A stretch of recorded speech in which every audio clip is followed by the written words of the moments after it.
Welcome everybody to Thresholds of Reality, the show that talks about the strange and the extreme. Today we have a wonderful guest with us. We have Kelly Sullivan Walden, who is the Doctor Dream, the award-winning dream expert, celebrity dream analyst, and international best-selling author. So strap in as we explore the edges of the unknown.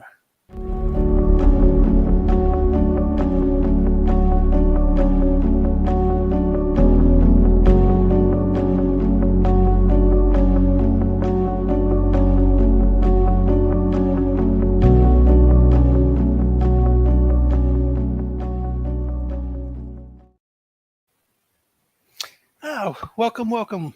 How are you doing today?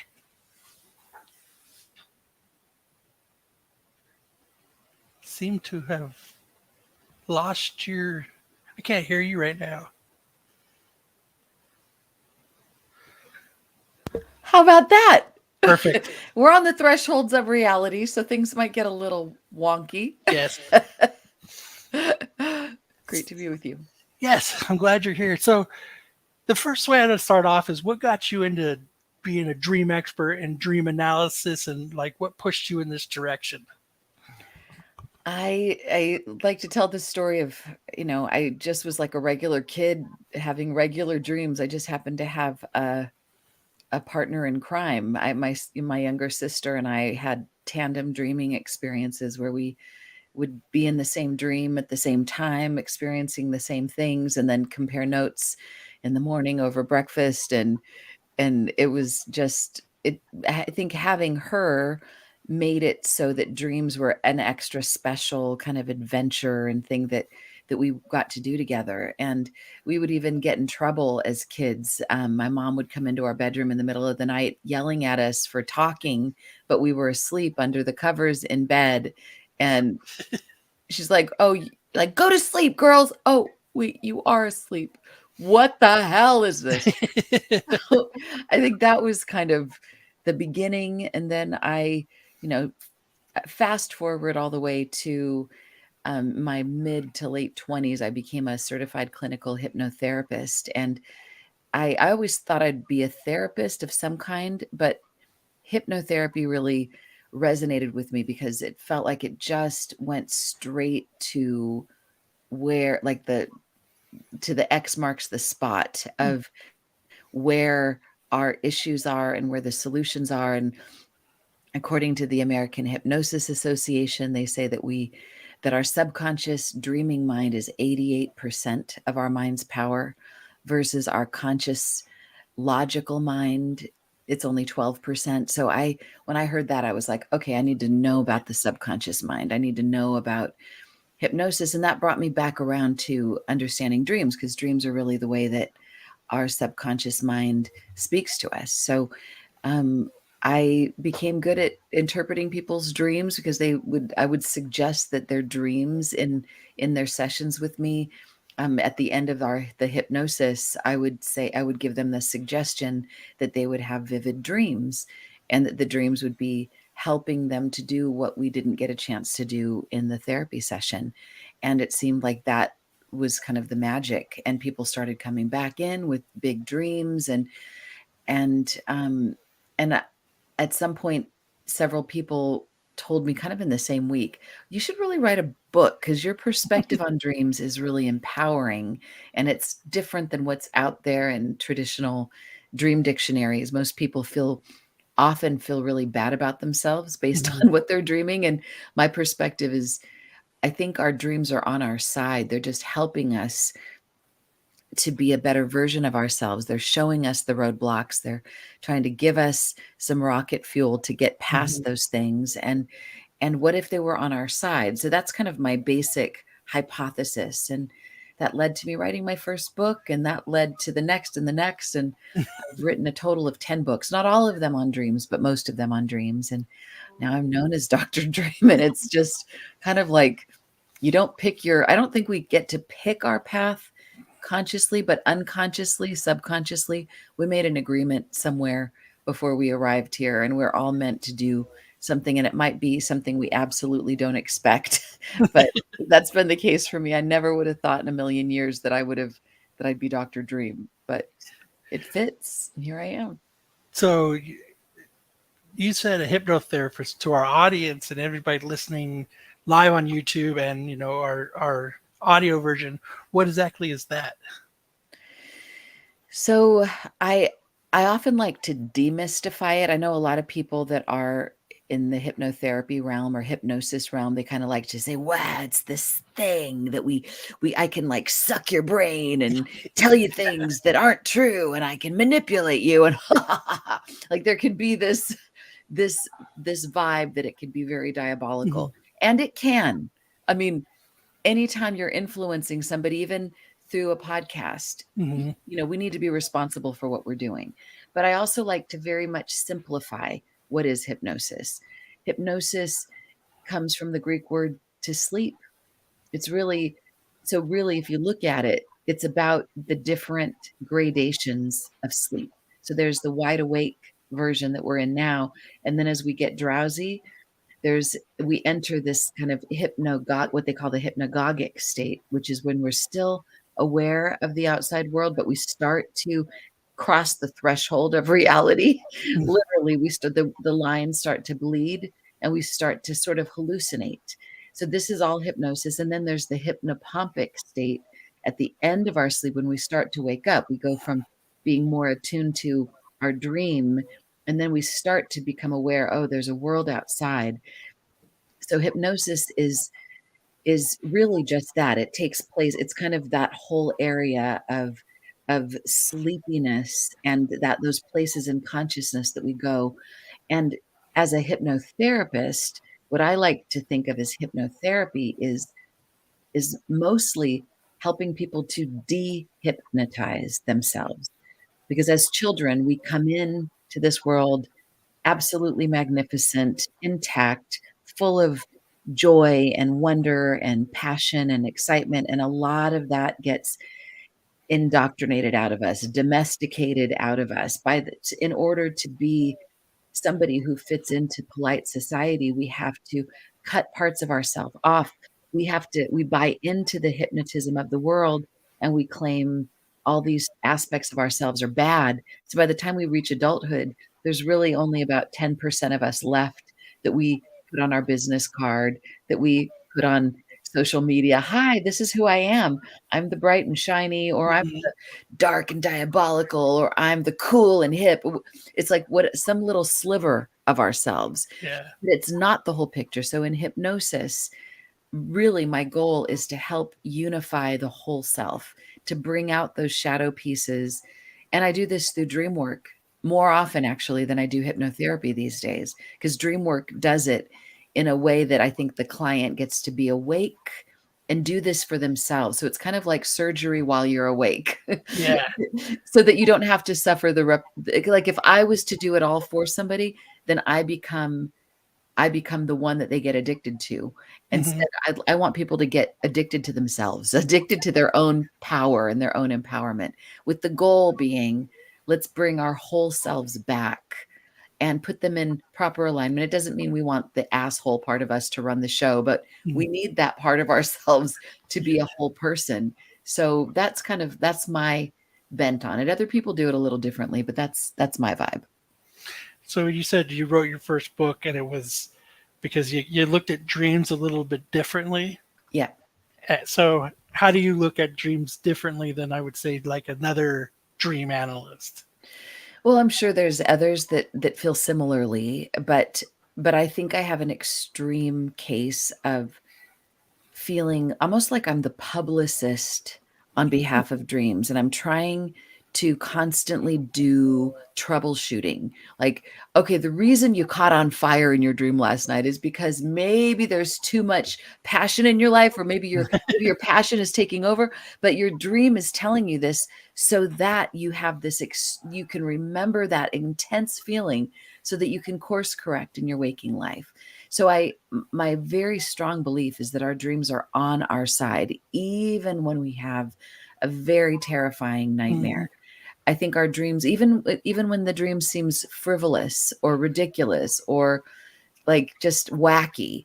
I think we need to look at them through the lens of we're being given gold, and maybe it's rough around the edges, maybe we need to polish it, maybe we need to like put it in a tumbler to get some of the crusty stuff off, but underneath it is gold. And with that perspective in mind, I think I'm not a Pollyanna. Like, I don't gloss over the stuff Mhm. that is really hard and difficult, but I do have a very basic belief that actually aligns with Einstein, that this world is on our side and that either everything's a miracle or nothing's a miracle. If the world is on our side, if the universe is on our side, that means our dreams are included in that. So from that perspective, I feel like it's a non-fear based approach to dealing with difficult dreams. And I've had some doozies myself. I've had to practice what I preach. So I'm not I'm not just spouting platitudes from a mountaintop. I know of which I speak. So when someone comes to you to help analyze their dream, what are some of the most important things that you need to get from them? So like like you mentioned, someone's on fire. Is it, do you concentrate on the main thing that's going on, things in the background? Or is it all the above? Try to describe everything as much as you can, or Well, it depends on how much time I have with them. If I have the luxury of a private session with them, which I offer on my website, kellysullivanwalden.com.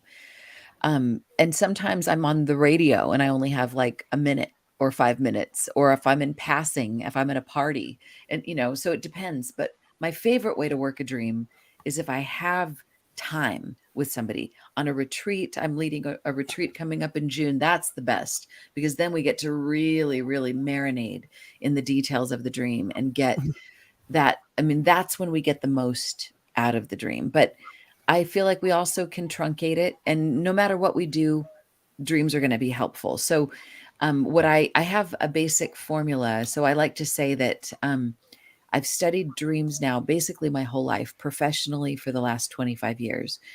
And maybe it's almost closer to 30. I don't know. I can't do the math, but it's been a long time. And I've learned a lot about dreams, but I've put it into this nice little crystal that I call Jet Set. It's like a really simple dream interpretation formula. Mhm. Shall I share it, Kyle? Yes, yes.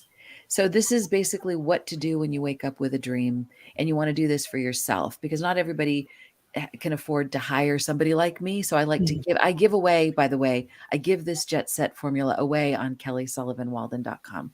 So this is a give a worksheet away, because a lot of people want to do it themselves, and I want people to learn how to do it themselves. So basically, Jet Sets, the acronym, it's about the fact that our dreams are here to help us fly. So that's why the jet, and that's why Mm. we're in the jet set. So it's the acronym starts with the J, and that's for just the facts, ma'am. So this means all you need to start to work a dream are some basic fundamentals. Like, do you want to give me an example of one of your dreams, maybe, or I can pull up an example, but Okay, I've actually started writing them down. great. So Very cool. let me bring one up. Give me one, and I'll give you an example of jet set with an actual dream, not Okay, hypothetical. so this was on the 15th. Okay, I even recent. write the time down. I woke up. It was 4:30 a.m. on the Oh, 15th. very good. Oh, great. So it was an old car was displayed. There was an old car that was displayed as haunted by this church. So what happened is I started taking it apart, Ooh, and it seemed like, and it was down this road, and there was like houses there. So there was also neighbors on top of this car being displayed, and it seemed on like, they were on top of it, no, like there was like, it's like a road next to the church, and it was displayed at one of the houses, and then people lived in some of the houses around it. okay, So I'm sitting there and I'm taking this car apart, and they seemed very nice at first, like, friendly. And then what happened was I was taking it apart, and I was like, I had cut some harnesses and some wires, and then um, I was like, oh, I've taken too much of this car apart, and something's going to happen. So I better try putting it together, but I couldn't put it back together the way it was. So I like half-assed it back together, Mm. and then the neighbors turned from being nice to almost like these like evil-looking zombies, like they were being controlled, Ooh. and they started saying stuff like downloading internet and all these things. And then there was a Whoa. little there was a little girl that was like there, and she was always kind of like friendly to me. And then so like down the hill, I would see her and I'd be like, "Hey, do you want to take a ride with me up the hill?" And like she wouldn't. She would only meet me there. She'd always tell me, "No, I can't." And then I also remembered like at one time that I had come back, I remember like decorations like on each side of the car, almost like Christmas decorations. Ooh. And then and then I said I remember taking out like the radiator AC stuff, soundproofing, cut harnesses, and then like almost like, and that was kind of the dream where I was like, and I had this like this horrifying feeling that I have to hurry up and put it back together. Okay. Ooh, is that it? Yeah, that's it. Okay, so I'm just gonna feed this back a little bit to make sure I got it. So Okay. just in a kind of in a nutshell. So there's this old car displayed as haunted by this church, and you're taking it apart, and it's Mhm. kind of displayed among this little neighborhood kind of area where all these neighbors are, and they seem Yeah. friendly and nice at first. And you're cutting harnesses, and you said a bunch of car kind of things like soundproofing and I don't know, some things that I Yeah, don't like I was taking parts off of it, taking parts like off. I was disassembling the car. Right. Taking parts off, disassembling the car. And everyone seems nice at first, friendly, and then all of a sudden you have this thought like, "Uh-oh, I'm not gonna be able to put this back together Yes. in, like, the right way," and all of a sudden these people turn from being nice and friendly to zombies and, like, unfriendly, and they said something like, "Downloading internet," like they're Yeah, being like controlled by yes. some outside source, Yes. and then there's this little girl that was really friendly, and you would say, "Oh, want me to give you a ride?" And she'd say, "No, I can't, but I'll meet you up the hill, Yeah, on the top so of the hill, yeah, so like up the road, up the like the road." church was at the bottom, and then like up the road was the house that had like the haunted car that I'd have to go up to. Oh, okay, okay, and then you said again that it was this feeling of like, I can't. I'm so stressed out. I can't put this together again." Yes. Got it. Well done. Wow, this is a juicy one. Okay, so let's unpack it. So that's the J, just the facts, ma'am. You did perfect. Now the E is for the emotion. And you kind of already told us a little bit about the, oh my God, at first everything's fine. And Mhm. then there's the, oh no, I can't put this together fast enough. And I wonder when you saw them turn into zombies, was it that just added to the fright, or how did you feel Yeah, it about just that? added to the sense of like, oh no, it's all coming apart, like it's not, you know, like they're turning, like I was already stressed and now I have this added stress of like, now I don't know what these people are gonna do, and because they're like controlled, and they're saying all these like terms, and it's like, and all these words that shouldn't be scary. Download internet, those aren't scary words, but Yeah, the but way it in was being perceived, context, yeah, it was just because of the way they looked and the way that they looked controlled. It was like, and right. I couldn't remember. There was like five of them, but I couldn't download and internet were the only two ones I could remember. Okay, Couldn't that's remember because they all said something different. oh, wow. But as if they were being fed something that was, like, coming out sort of robotically, like zombie-esque. Yes, yes, Okay, like so their minds were controlled. I was trying to think of a movie to that I could compare it to, but yeah, just like they're totally like mind controlled. Like, right. Okay, so we've got the J for just the facts, the E for the emotion, which you did great, and then the T is for the title, as if it were a movie. So first thing that comes to you, what's the title of this stream? oh, oh gosh, I don't know. Maybe like the haunted car. Perfect. The haunted car. Is there a subtitle? I wonder. Sometimes the subtitle gives us one more little inkling about what the movie's about. Oh, I'm not sure. Okay. All right. Cool. That's good. All right. So then so now comes the S. The S is for the standout symbols. These are the main, like if we were going to just do a few, because we could unpack this dream for hours, but just to Yeah, be kind of short and sweet about it, let's do 3 or 4 of the biggest elements of this dream that stand mm. out for you. So what would those be? I would think like, well, first off, like the mind controlled people stood out. Right. One thing that also stood out to me was like it was the car was parked in kind of like a carport, Okay. and like it was like there was like at one time they weren't there, but then when I came back, there was like decorations up, like Yeah. almost like Christmas decorations, like Yeah. streamers and like Right. lights were up, Right.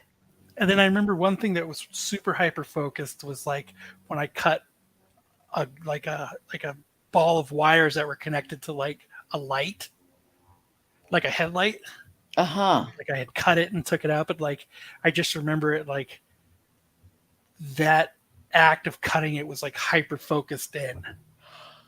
Oh, okay, great. So we've got the mind controlled people. We've got the car that was in this carport that all of a sudden gets decorated like Christmas with streamers and lights. And then we have the one with the ball of wires that you cut that would be like in a headlight. Do you want to do one more? Um, like the car itself or the Yeah, little girl or I remember the car being like an old like a Ford. I can't remember what kind of car it is now. that's okay. So like you seen the movie Cars, Y- yes. the Yeah, yeah. cartoon. You know the old guy car. Yeah. It's a car Yeah. like that. Oh, okay. Great. I think I can picture that. All right. So, and just for fun, because this is your show, let's do one more. And I want to ask about the church. What so so basically what I do now, so this is the standout symbols, and I want to know the second part of this is in what they mean to you. So let's start with the church. Like if I was an alien and had no, and because I am an alien, but but if I had no concept of what anything is, tell me in a nutshell, what is a church? A place of gathering, holy. And what's your feeling about a church? What's your personal sense of a church? Not just like Wikipedia, but yours. I don't even believe in churches and religion, and I think it's all too cultish for me. Cultish. Did you come from a religious background when you were Mm-mm. younger? No? No. Okay. So you just always been like, ew, like cultish, just Yeah, well, like just like reasoning tells you, tells me that you're giving everything to an imaginary person, but yet these people yeah, are taking your money and doing whatever they want with it, right. and I've always come like people who are super hardcore churchgoers. There always seem to have been like the most Ooh. backstabbing and vicious and types of people that I've come across. Hmm. Do you have you had any direct experience that that stands out to you where that happened? Did anybody do that to you? I mean, Yeah, obviously in the we had media, a there's, huh? yeah, like I had a neighbor Ah, a a long neighbor. time ago that was like that, and she was like the worst person, but she was the most like religious person I ever met. But she was like the most horrible person.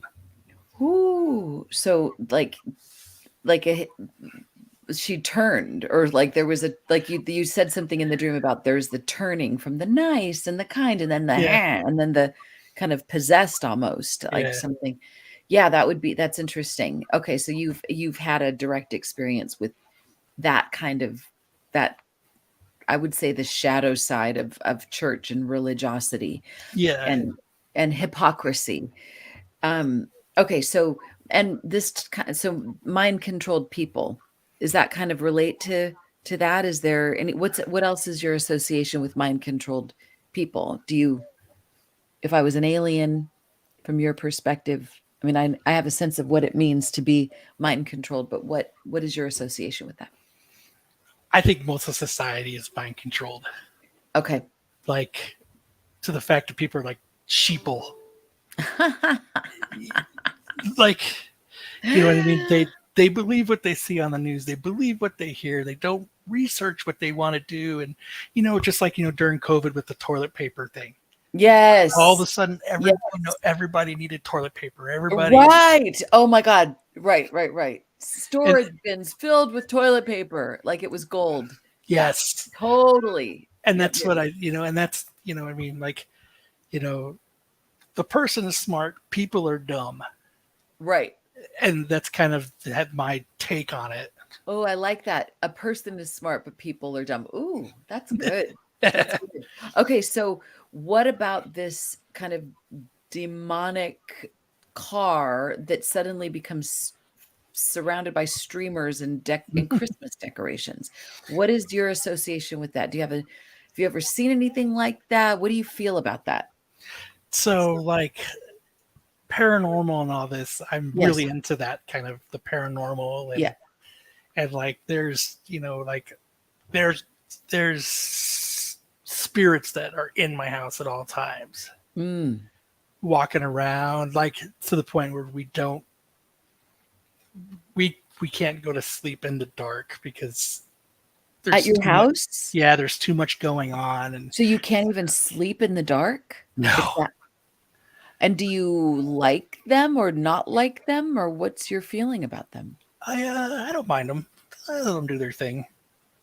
So you don't want to like get rid of them, like do some kind of a clearing. You're like, okay, we cohabitate. I just don't get to sleep in the dark. Yeah.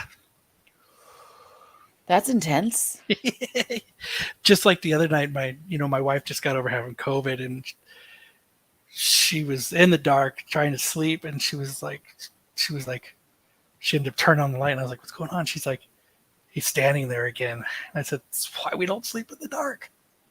Wow. Wow. Can you put an eye mask over yourself even with does that defeat the purpose? It just it just is too it's just too weird. You just got to keep, like, both my kids, they keep their lights on. Whoa. Yeah, it's Whoa. This is intense, Kyle. Oh my God. Okay. Whoa. I just want to say there's this quote, it's kind of a meme about boundaries, and I love it. It's super simple. Prentice Hemphill says this: boundaries are the distance at which I can love me and you at the same time. So I feel like this is somehow related to this is not about the dream at all, but this is about like like how to coexist so that you can take care of yourselves and let them do them. But if it's, okay, we'll just it's been a long time. We're pretty used to it. It's kind of just the way it is. You're kind of like one big happy family. Just what a trip. Oh Yeah, my God. they don't. Sometimes they get a little obnoxious, but it doesn't scare you. No, not really. Not really. My stepdaughter is somebody you should meet. She's been a part of this kind of ghost spirit team that has been on like a lot of the paranormal like television shows. And she used to work at the police museum in Highland Park, California, which is absolutely haunted. And there's, with it's where all the Manson files are and Marilyn Monroe's files, and there's all kinds of like high profile ghosts that hang out at this place. Anyway, cool. You would dig her, Misha Walden. Have to reach out, have her come on and tell stories. Yeah. She's very shy, but she's got the ghosts friggin' love her. So if there's a ghost anywhere, they're on her.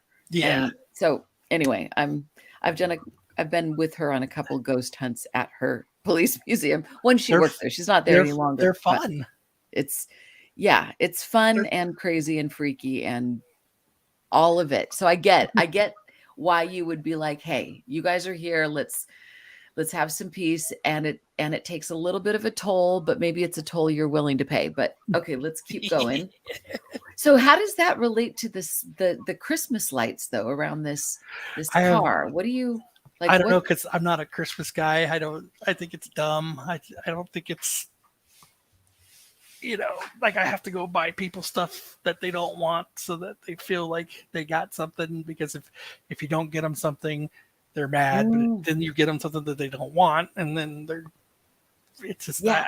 I just So I'm just noticing, even though I'm not done interviewing you here about your dream, but I'm just noticing some themes that there's something in some of the things that you've shared about sort of the hypocrisy, and the cover up and the switching, like the nice on the surface, which could also be symbolized by the sparkly lights on the Mhm. surface, but there's this like demonic car underneath. So there's the sparkling personalities, the nice and friendly and fine, but underneath it, there's zombies that are Yeah. programmed. And even the church is like this place that's supposed to be holy, but there's a lot of hypocrisy. And like you said, they take money and there's like manipulation. And so there's all of these. So it's not, things are not what they seem. And um and then there's this cutting a ball of wire. So what does that symbolize to you? If I was an alien also and didn't have any context for that, what does it mean to cut a wire? Very clearly cut that wire. I have a object that's sharp that will go through and detach them. Yeah. Ooh, that's good. Sharp and detach them. How did you feel about that? About your ability to do that? Did you like it or was that scary? I think because that was one of the last things that I did, and that's when I was like, "Oh, I'm not going to be able to put this back together." That was like the last thing that I did. Okay. All right. All right.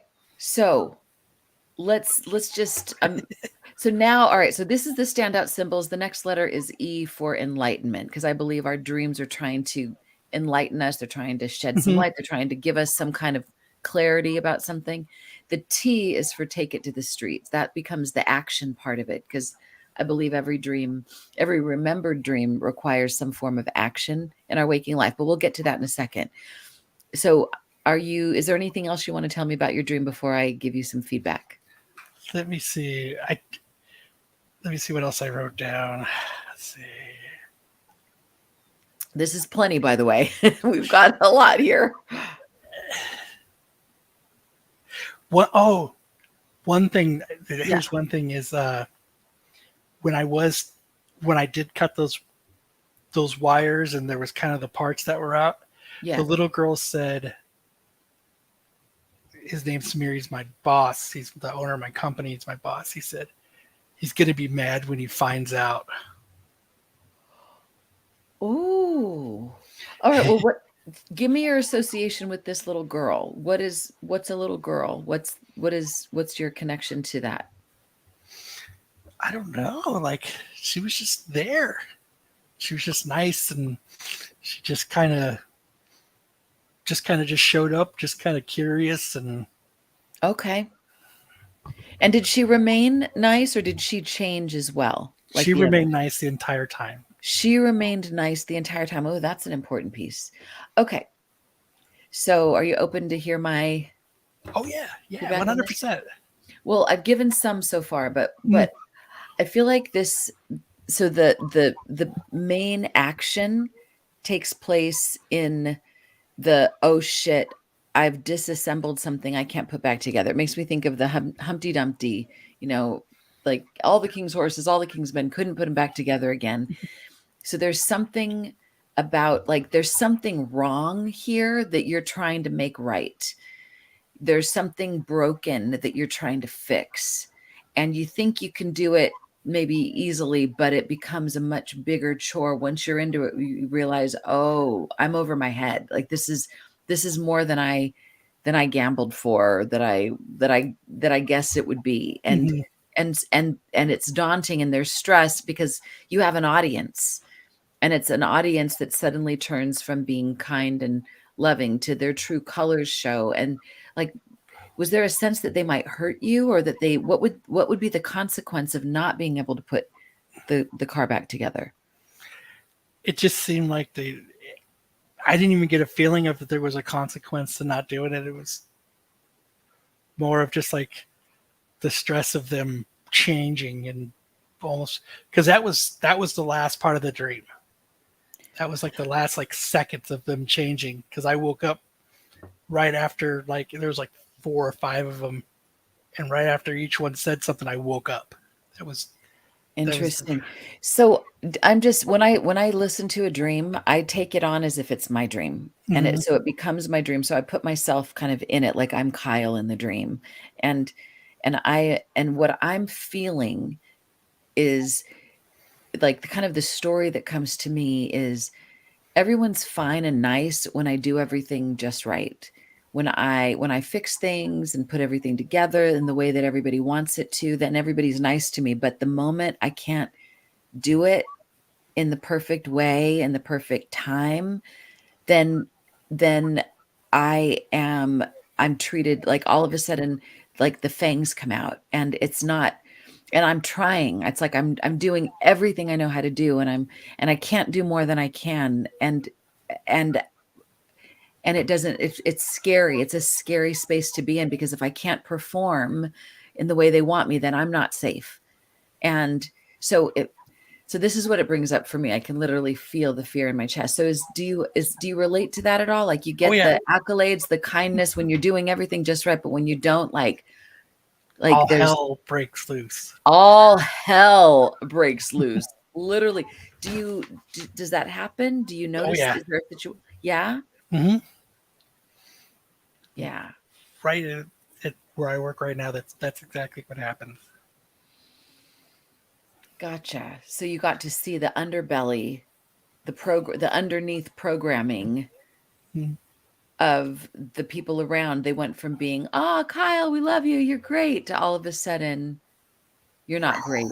Yeah, Yeah, exactly. Exactly. Download internet. Like, ah. So and that's, I mean, I definitely relate to this. I have a story that, I mean, I literally was just talking about a dream I had about being people pleaser extraordinaire. And then all of a sudden, I can't do it. And then there's this crowd of people that are like, what? And like, like, my life is threatened if I can't hmm meet the level of expectation.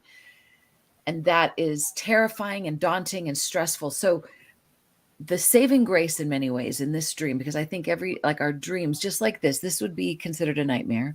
I like to say a nightmare is a terrible thing to waste, because a lot of people want to just like forget about it. hmm Didn't happen. It's too scary to think about. But I think that it's just like in nature. If there's a problem, the solution is right next to it. And like poison ivy or poison oak grows right next to jewelweed in nature, and jewelweed is the antidote for poison oak. So they go together. So in this yep. dream, here's a problem. Kyle can't fix this damn car, unintended, fast enough, and he's cut the wires. Oh shit. And now the zombies are there, and they're programmed, and it's sort of demonic. And they're trying to gloss over this car with Christmas lights, but it's a demonic car. So there's all that. But then there's this little girl that doesn't change. She's she stays the same. She doesn't flip. So she's kind of like, I would say she's the part of the dream. If it were my dream, I'd say, wow, what does she want to tell me by showing up in this dream? And yes, I can't drive her up the hill, but she somehow gets to the top of the hill. Maybe she hmm doesn't need me to get to the top of the hill, but somehow I'm wanting to be connected to her, because there's something truthful about her. There's something that is like, I feel like she's kind of the light at the end of this awful tunnel. So if you because I believe every part of the dream to some degree is either a part of us, or we have the authority to be able to speak on behalf of. If the little girl could channel through you right now to give Kyle a message, like, what does she want you to know? She said you're going to get in trouble. Like, so and so is going to get mad at you, your boss, Mm-hmm. mad at you. But what's her, like, what does she want for you? What's her perspective of Kyle? Ooh, I think since she didn't turn and she's kind of like that connection that there's still okayness. There's still, it's not always um, bad. Like there's still Yes. some good, and there's always somebody there that's actually there for you. They're good. Right. Exactly. Exactly. I Years ago when I kind of really started to get on my own healing path from, going from a really dark place, a place of like I shouldn't even be on the planet, I want to die, to all of a sudden kind of diving into my spiritual path that started to heal. And somebody said to me that there's a part of you that has never been hurt, harmed, or endangered. And I just remember chanting that over and over to myself. Wow, there's a part of me that no matter, I've been through a lot, but there's a part of me that hasn't been touched by it. And they went on to say, that's the true you. That's the part of you that is like your soul. Mm-hmm. And the world can't smash it. They can't, nothing can take that away. And in fact, everything else that you identify as is less true than that part. That's the true. That's the true self. And Carl Jung, the late great father of psychotherapy, his perspective is that every woman has a masculine soul and every man has a feminine soul. So when a child shows up in a dream, like for me, if a young boy shows up in a dream, it may be my soul that's revealing itself to me. And for you, this little girl, I get chills as I'm saying this. I feel like she's kind of like maybe the soul aspect of you, the part of you that's intact in spite of this crazy shit going on all around and this brokenness that can't be fixed. She's still there. Because it's funny because I'm you know how you said you were in this dark place that you had to work out of. That's where that's what I've been doing for the last year and a half, is trying to get out of that dark place. And that's what I've been working on a lot, like very like hard, like hardcore, like everything that I can. Yes. Yes. Oh, isn't that interesting? So like everything you can to fix this, Yes. to get so that you can get out of there. Mm-hmm. But it's not easily coming together. And yet she's there. And just like Einstein said, you can't solve a problem with the same mind that created it. So in some way, the mind that created the problem is maybe represented by this bunch of zombies and this broken down car and this is like there, it's futile. But so the solution doesn't reside where the problem resides. The solution is a very different nature. It's like she and I'm now, and now it's my co-created imagined dream with you. I feel like she's the soul, she's the solution. She's the one that's like that knows how to get to higher ground. She doesn't want to get in the car. She doesn't want to drive with you, but she's kind of there. Yeah. So I feel like if we were going to expedite, the dream is trying to help heal and trying to rearrange. Often it's like the problem is what it is, but when we change our consciousness, then the problem seems to go away or it starts to become less of a problem and the solution gets bigger. So I always like to say a nightmare is an unfinished dream. So you are the director of your dream. Ultimately, you're the writer, you're the creator of this dream. So knowing what you know now and all that we've just unpacked, if you were going to pick this dream up where it left off with the intent that your goal is to get to a place where you are empowered and you are victorious in this dream, what would happen? Oh, what's that sound? Oh, it's Somebody's calling me. Okay. Hey, leave him alone. Okay, so what would you do? You can pick up this dream. You're the Steven Spielberg of your dream. How would you pick up where it leaves off, so in a way that you are victorious and empowered? I think what I'd be able to do is, oh,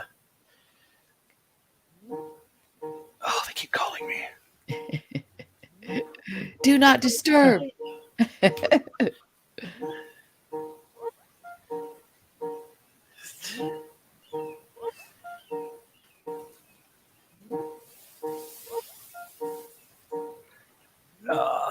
It's okay. We'll just keep going. It's like there's this.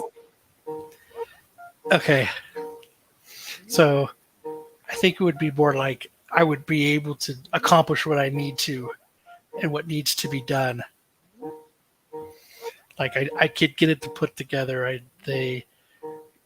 get to put it back to the way it was, and I could maybe I get to put everything ends up being back to the way it should be. Mm-hmm. Okay, and then what? What happens once you get the car back together? I think then like I think that the mind controlled people would end up returning back to normal, and everything would kind of be back to like where it was originally when I first started, when I first got there, where everybody was nice and everybody was, and everything just kind of returned back to an even plane of what it was. Okay. And what about the little girl? Where is she in all this?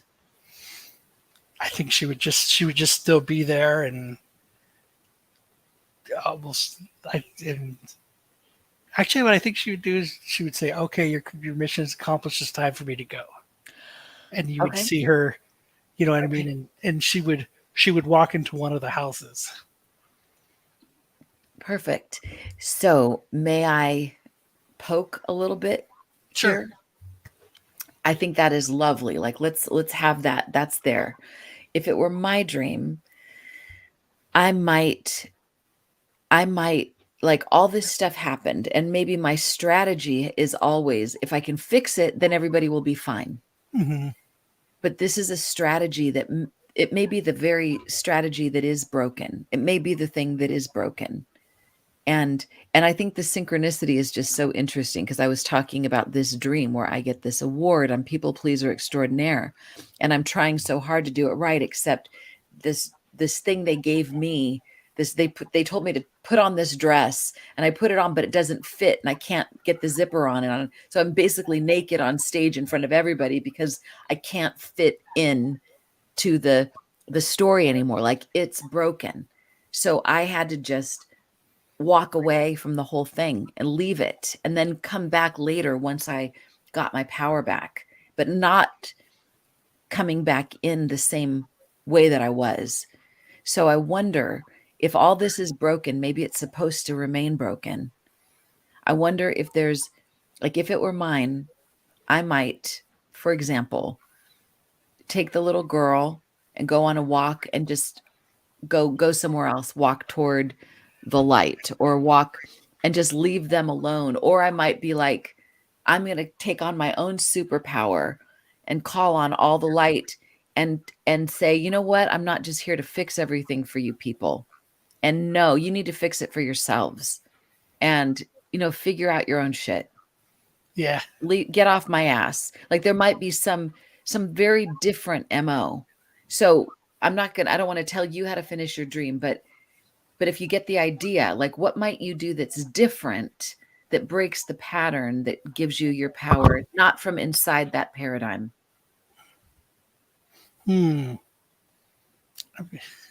Yeah, I think it would maybe like,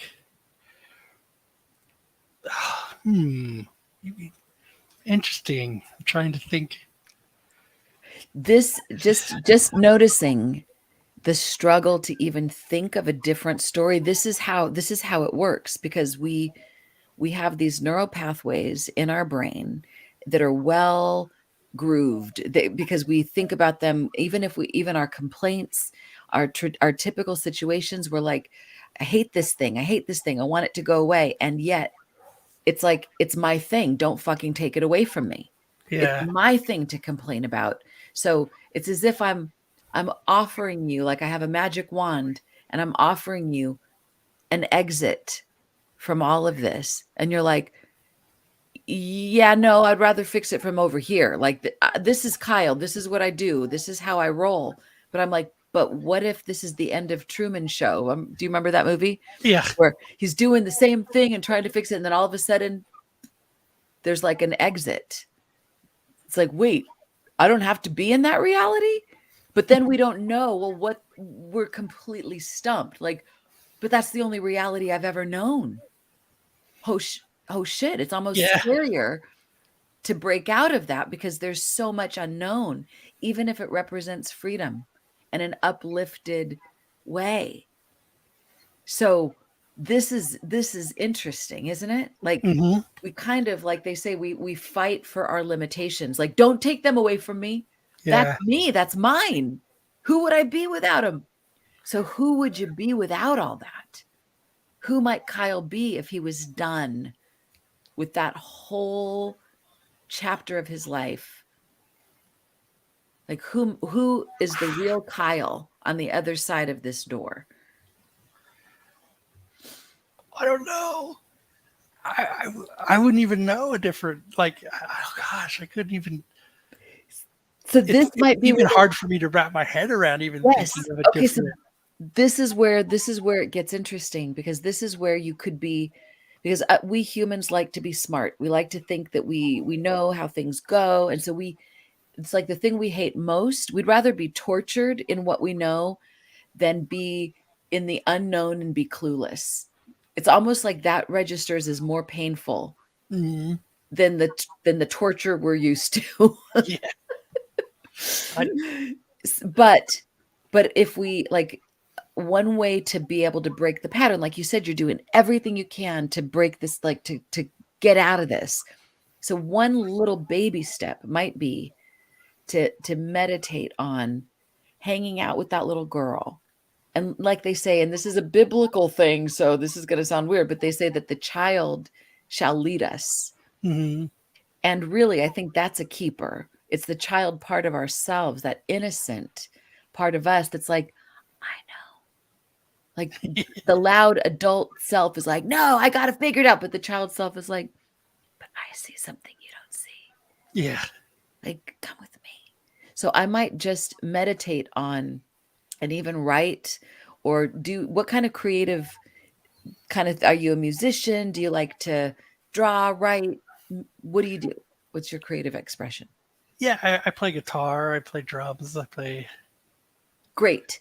So I might do like some improvised guitar or drums while imagining that that little girl is there to, like, teach you something or to show you, and she's the part of yourself, by the way. Mm. So, like, in sometimes creativity is the smartest and the fastest way to break a pattern. So you don't have to know every single step between here and this next chapter in your life. You just take baby steps, literally little teeny steps, of maybe even spend like 5 minutes today after we're done with this, just contemplating that little girl and what kind of wisdom she has for you. I will, and I'll do it again tonight when I'm playing guitar. Great. And then it's just simply about, like, paying attention, letting her know you're listening, that you respect what she has to say, and that you know she is true. She doesn't change. Everyone else changes, but she doesn't. She's the one to rely on, and you know that she's your ally. And all you need is one ally, even if there's 1,000 people that are like zombie haters. All you need is one ally, and that's enough to guide you out and toward something else that may be better and bigger. So I want to hear from you, Kyle. Like, let me know. Check in I with will. I me. will. I'll totally follow up, and I Yeah. once it comes to me, I'll totally email you, and I'll let you know. Oh, this is what happened. Great. Yeah, it's just So, paying attention. That's it. So that's the S, that's the T for take it to the streets. The yeah. action step is Mhm. to do some meditating, to do some drumming and guitar playing while connecting with her, and then let's see that it's not over right now. It's like the wisdom of the dream will continue and it will reveal itself sometimes over a week, maybe over years. This may be one of those dreams that you keep revisiting when you need solution to any stuck place you find yourself in. That's awesome. Yeah, I like having goals. That's So, good. so Yeah. everybody can find you at kellysullivanwalden.com. Where Yep. can they find your books? Do you have any? I know you have like something Costa Rica coming up. You have Yes. Yeah. Well, I'll just say this is my new book that's out. It's called A Crisis is a Terrible Thing to Waste. And this is the art of transforming the tragic into magic. So this relates to dreams. There's some nightmares of my own that are in here that seem so horrible. And then I have like a formula that I call ogle for how to transform the tragic into magic. I have a trip coming up in Costa Rica. There's still some spaces for people if they want to go. It'll be a dream retreat where we get to take a dream and go deep, deep, deep and get the magic, mine the gold from it. So that's June 6th through 11th. And they can find out about that on kellysullivanwalden.com. And people can find me on social media at Kelly S. Walden on Instagram and TikTok and Twitter. Facebook, it's Kelly Sullivan Walden Dreams. My website is kellysullivanwalden.com. And if you go there and sign up for the little pop-up that comes up, you'll get my Jet Set Dream Interpretation Formula worksheet, as well as my Ogle worksheet that is how you transform the waking dream tragic into magic.